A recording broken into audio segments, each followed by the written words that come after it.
Welcome again to another breathtaking episode of Crypto Espresso, your teeny tiny daily shot of caffeinated crypto headlines.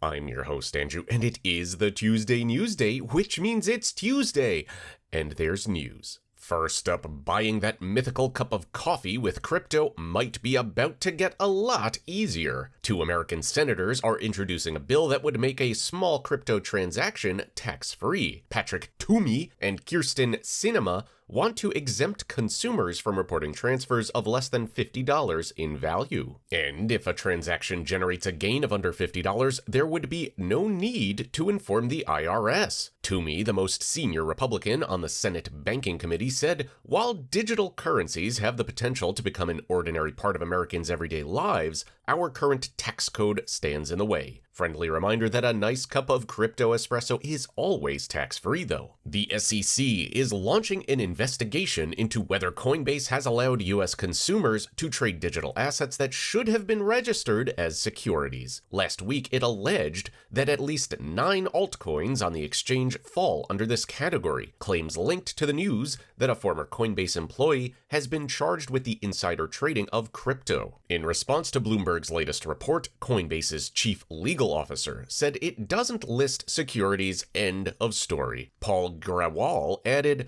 "I'm happy to say it again and again. We are confident that our rigorous diligence process, a process the SEC has already reviewed, keeps securities off our platform, and we look forward to engaging with the SEC on the matter." Oh, I too love communicating with bureaucratic governmental bodies, Paul. A businessman has pleaded guilty to his role in a cryptocurrency fraud scheme. Michael Allen Stollery was the CEO and founder of Titanium Blockchain Infrastructure Services, which raised $21 million from investors in an initial coin offering. According to the U.S. Justice Department, he failed to register the ICO with the SEC despite being required to do so. Stollery also admitted that he falsified aspects of the project's white papers, planted fake testimonials on its website, and inaccurately claimed to have relationships with the Federal Reserve. Oof. Investor funds were later commingled into its own finances and used to pay personal bills. He'll be sentenced in November and faces up to 20 years in prison. And finally, Britain's National Crime Agency has seized more crypto than cash in the past year.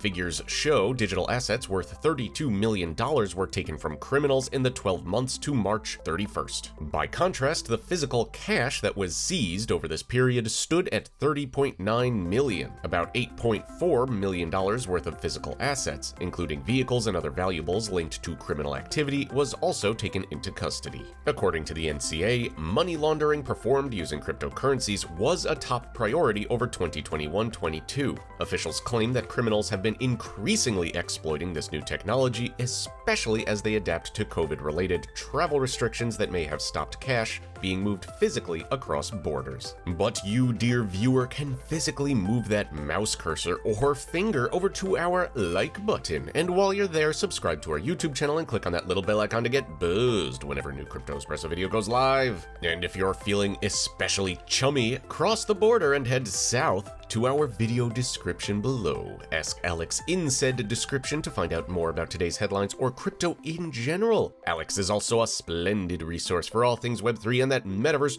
doohickey that Mark Zuckerberg is betting the farm on. And that does it for the Tuesday News Day. Again, I've been your host, Andrew. These have been your headlines, and hot Jiminy Willikers, look at the time. We'll see you tomorrow with a fresh shot of Crypto Espresso.